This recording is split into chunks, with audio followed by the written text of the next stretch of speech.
Hi,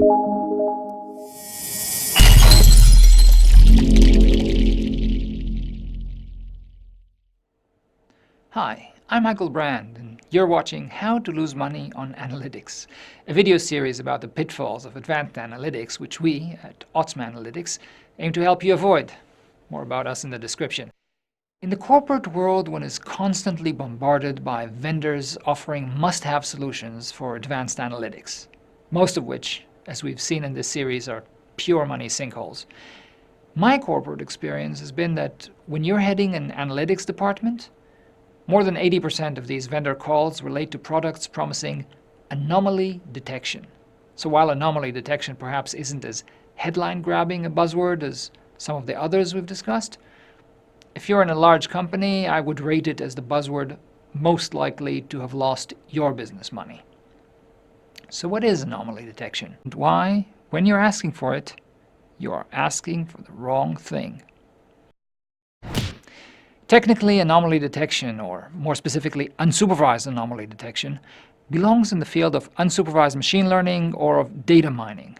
Its purpose is to partition the dataset into all that is normal and all that is abnormal, where the majority is and where the rest. How is it that from this dry technical term emerged a buzzword that's a vendor's dream? Well, the sales pitch for it just writes itself. You see, large corporations manage massive amounts of equipment. Maybe you have a fleet of planes or trucks. Maybe you are a telco managing telephony infrastructure. Or maybe you just manage your company's own IT networks. Whichever the case, if you're in charge of maintenance, you live in a constant state of panic because trees keep falling in your woods and you're never sure if anyone's around to hear them.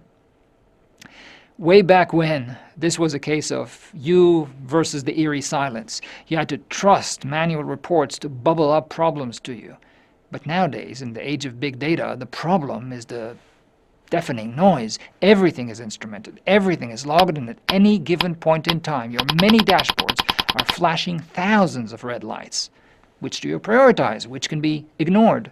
Anomaly detection promises to not only solve this problem, but also detect everything you haven't dashboarded, everything you don't even know about, those unknown unknowns where the trees still fall unheard in your woods. But how do I know your product's any good? You ask the vendor. Not a worry, the salesperson replies. Give us a historical sample of your data. We'll run our product on it, and let's meet in 2 weeks to show you what it found. You will be amazed. And this you surely will be. You see, it doesn't take 2 weeks to run unsupervised learning. But it does take 2 weeks for the vendor's data scientists to examine the results. In some cases, also tweaking a few parameters in order to fashion some persuasive data story that you can be told. Mind you, it only has to sound convincing. There's no ground truth for you to check against. No target function to measure how well the system is performing, or how well it will perform when the vendor's data scientist isn't around. Instead, what you're offered when meeting the vendor's sales team is anecdotal evidence, cherry-picked statistics, and charismatic storytelling. If in that later meeting the salesperson pinpoints to you historical issues that you know were real, this serves as a powerful validation for the strength of the tool. Whereas if it finds things you didn't know about, you will want it even more.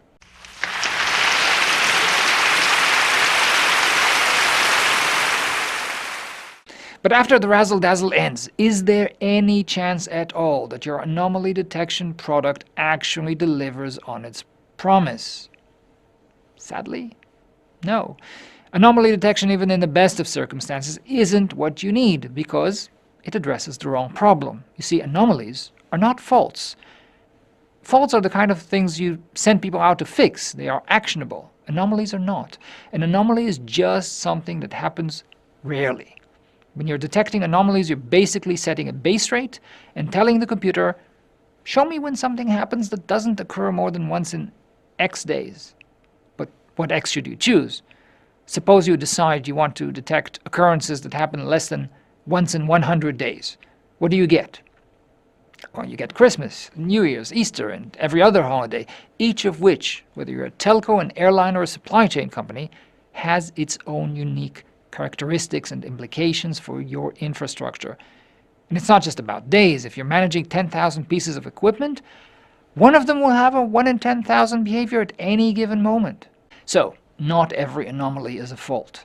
But when we try to reduce the base rate enough for our anomalies to actually become meaningful, we run into an even bigger problem. Not every fault is an anomaly. See, unsupervised training means you train on all your data, normal and abnormal. And the fact is, you do have faults in your system, all the time. Otherwise, why do you need a maintenance team? And as soon as faults are part of the norm rather than the exception, well, then they're not anomalies anymore, are they?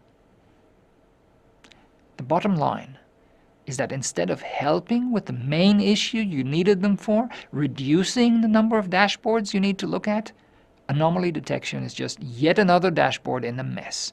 In fact, it's the least useful of your dashboards, because all others you know how to interpret. Saying that something is an anomaly doesn't tell you what to do about it. When I present all this to executives, the ensuing dialogue is always the same. Here's what it sounds like. Maintenance is a serious problem. What harm does it do to try out a vendor product? If it's no good, we won't buy it. In a world where people spend so much money trying to mine value from their own data, you'd think the answer would be obvious. You are giving away your competitive advantage. What you give to a vendor, the vendor will learn. Ultimately, those insights will power tools that get sold to your competitors. If you want to try out a product, install it, and have your data scientists examine the outputs. That is the only way to build and maintain your in-house data science expertise. Outsourcing experiments, and especially the evaluation of experimental results, never leads to good outcomes. In this particular case, your data scientist will tell you this can't be tested because there's no ground truth to test against. Why can't there be a ground truth? Something either is rare or it isn't. In the real world, saying things that happen rarely means nothing, because nothing ever recurs exactly. Statistics are not built on events, they are built on feature spaces. They are built on a human-made representation regarding what matters and what doesn't. These are semantic choices that come from understanding the underlying meaning of the data.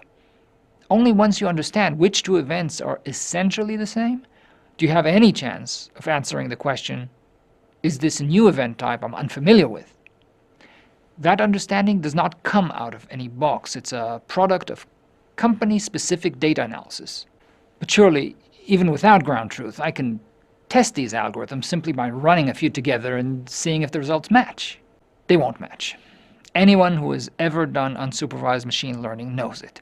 Unsupervised learning results don't remotely agree with each other. They don't even agree with themselves. Perturb your data just a little, if at all, and you'll get completely different outputs. None of them is wrong. All unsupervised algorithms do is describe your data. The same data can be described in many ways. Does all this mean anomaly detection algorithms don't work? Heavens, no. Anomaly detection algorithms were developed mainly to ignore anomalies and allow machine learning tools to be trained with less noise. Using them to investigate the anomalies, especially in a big data scenario, that's just a misapplication of the technology. But maintenance problems aren't going away. Is there no way to tackle them with machine learning? Sure there is. If your purpose is to understand the root cause of faults and how best to handle them, even predictively, just look at your past history of solved problems and train supervised models to work it out. The results will be much better, and supervised training addresses every problem we discussed here. So there you have it.